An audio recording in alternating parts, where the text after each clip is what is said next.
Hello, people. It's your girl Chinaya once again, aka ADA.LOVEWORLD. Wow.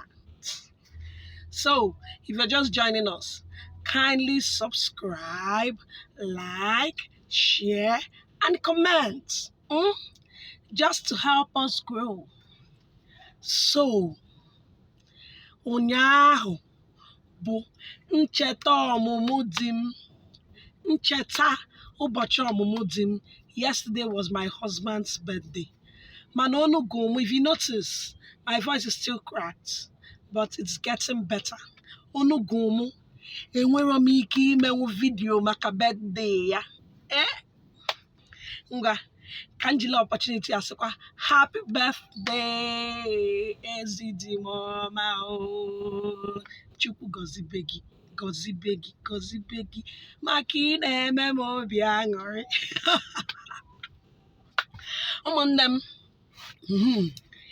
vidiyo anyị eme taa bụ ka anyị kwuo kedu ụdị afa ị na-etu di gị. Afa Igbo ọ bụkwa honey na sweetie. Pụtaba a na-etukwa nke ahụ, mana kedu aha Igbo ị na-etu di gị ma ọ bụ onye nke gị na-enye ya obi ụtọ? Ngwa ka m tụọ ụfọdụ.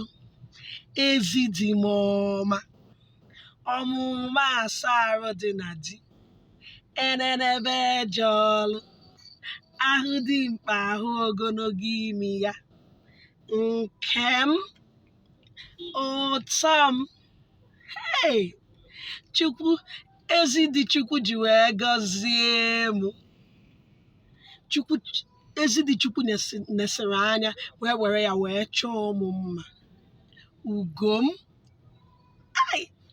ụtọ m. Ngwa, kedu aha ị na-akpọ di gị? Kedu aha Igbo ahụ ọ ya abịa ịkpọ ya obi adị ya mma? Kedu aha ị na-etu ya?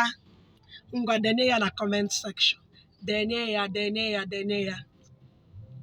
Ngwa, ọ bụkwa ndị na-esi vidiyo a, ọ nwekwanụ vidiyo ọzọ ịchọ ka anyị mee, ngwa tụnyere anyị alụ ka ihe anyị na-eme na-aga inugo.